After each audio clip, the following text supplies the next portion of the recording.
The transfer window winding down. Big news. Gio Reyna is off to Nottingham Forest, but on loan with no option to buy permanently. Yeah. And he did sign an extension with Dortmund. So it seems like everyone involved here was kind of hedging their bets. Is that how you see it? What do you make of this move to Forest?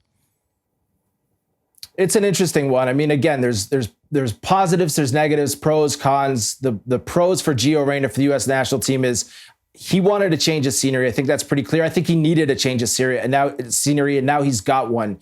Nuno Espirito Santo, Forest's coach, by all accounts, wants this player, so that's always a good situation. Edin Terzic at Dortmund, he said all the right things about what a fantastic player Gio is, but he hasn't played him very much this year, and he understands why Gio wants to leave. So Gio gets a fresh start. I'm not sure, like you said on the last pod, Mosse, that it's the right fit. In fact, I don't think it's a good fit at all, considering some of the other leagues and clubs that were mentioned in Spain and France, where the playing style seems to suit Gio's game a bit better. He's joining a team in a relegation dogfight. The Premier League is, not only is it the best league in the world, I think by a considerable distance, physically and the speed of play, it's just off the charts compared to anywhere else. And it's hard enough to adjust to that when you transfer in the summer.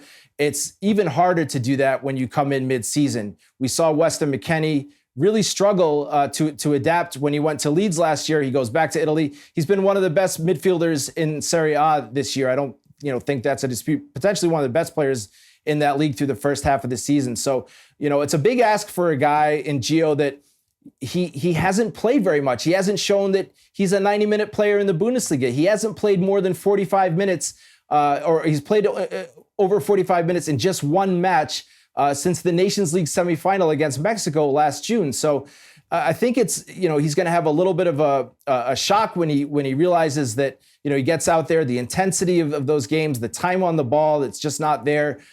He's going to have to sink or swim. And look, I hope he does great. I think that it's important for him. It's important for the U.S. national team that he goes there and succeeds. I think he'll get the opportunity to, but I'm not convinced that it's the best situation for him and by extension the U.S. team. So that gives me a little bit of pause, I think.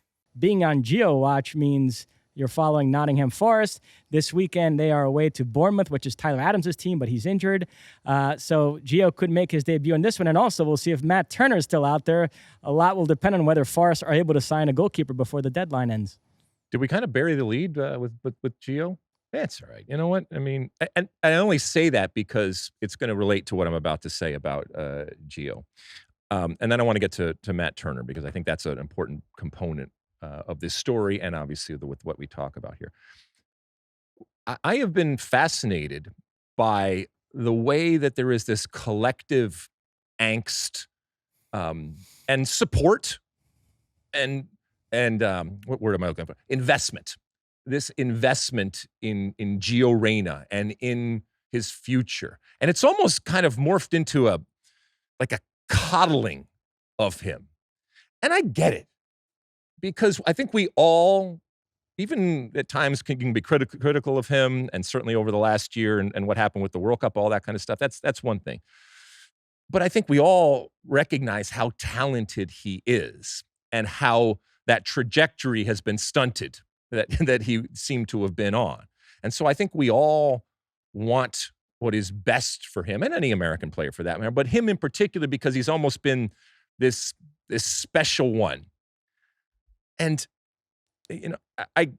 but at some point, it's got to be on Gio. And so, again, this is a very different situation that he's coming into. This is a very different culture. This is a very different type and style of play that he's coming into.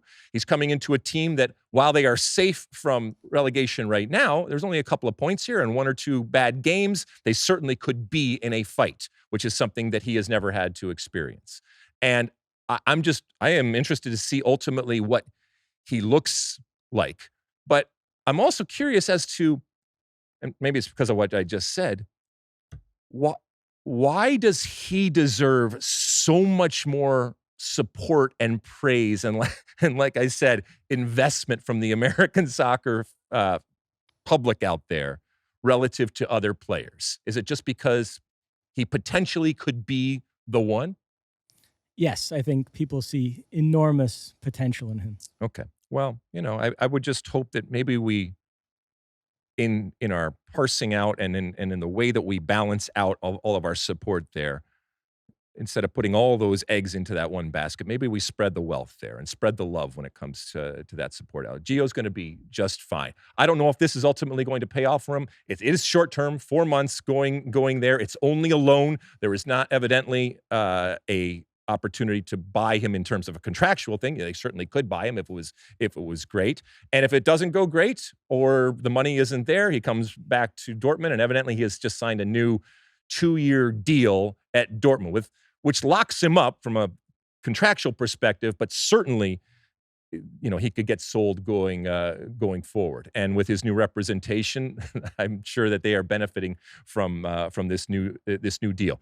I mentioned Matt Turner. It has not gone well for Matt Turner, and it was designed for him to get to a place where he was going to play after the Arsenal situation, where he was never going to, be the number one goalkeeper. And yet now he finds himself where it almost seems like every week now, Nottingham Forest is rumored and desperate to be signing a goalkeeper. Not great for Matt Turner going forward. I still think that he is the number one goalkeeper for the national team, but we saw in his previous game, near post goals for goalkeepers and in soccer, they never look good. One of the most famous one in American history is Tony Meola in the World Cup in 1994. He let in a near-post goal against Romania. And I have always defended him and goalkeepers in that if they're cheating the cross, the chances are that cross is going to come. And every once in a while, you're going to let it in. For Tony, it happened at the worst possible time in a World Cup, but I would much rather that you cheat the cross than just be planted on that post. Now, there's some goalkeeper coaches and people say, no, don't do that. It's still a bad look, and you shouldn't let that ball go in near post in the way Matt did. And it's unfortunately a bad look at a time when Matt Turner can ill afford to have bad looks. That was Dan Petrescu for Romania in 94. Gabriel Jesus here for Arsenal. Yeah, as far as Gio, in terms of who he's competing with in those attacking positions for Forest, this Englishman Morgan Gibbs-White has been starting at the 10. On the wings, they've got guys like Nicolas Dominguez and Argentine Callum Hudson-Odoi. So it's not like he just walks into the starting lineup, but certainly it's guys that he could beat out. So we'll see how it goes. Well, I think if you sign a player like that, even with all the the associations and the relationships behind the scenes when it comes to the owner and Gio's new agent and all of the history that they have, with Nuno Espirito Santo, these types of connections that they have. You sign him, you're going to play him at a certain point. To your point, is it in that 10 position? It is out on one of the wings. I'm here for it. And if Matt Turner didn't do it for you now, I'm sure that there's a lot of people now that will be tuning in to watch for us, specifically to see Gio Reyna play. Be honest, do you think the Wasserman group, they're sitting back now thinking, well, we could have gotten you Forest? I mean, it's not like Jorge Mendes came in and turned it into Real Madrid or Barcelona. Look, agents losing clients, it happens. It happens in any industry that you have representation. People are going to move. And these are human beings, so they're going to take it personally. And it's not a great look for anybody when you lose clients and you worry how that's going to affect other clients in terms of their perception of you. But you got to be able to get over it and recognize that, clients are going to move. And you may not agree with it, but you hopefully wish them well. But, it's somebody kind of leaving your team, if you will, and going someplace else because they think that the grass is greener. And it might indeed be greener in terms of the money and the opportunities out there, or you might find that it's not so green. You like that clip? Well, my State of the Union podcast drops twice a week right here on my very own YouTube page. The only way to stay up to date is to hit that subscribe button down below. Size the day, and see you soon.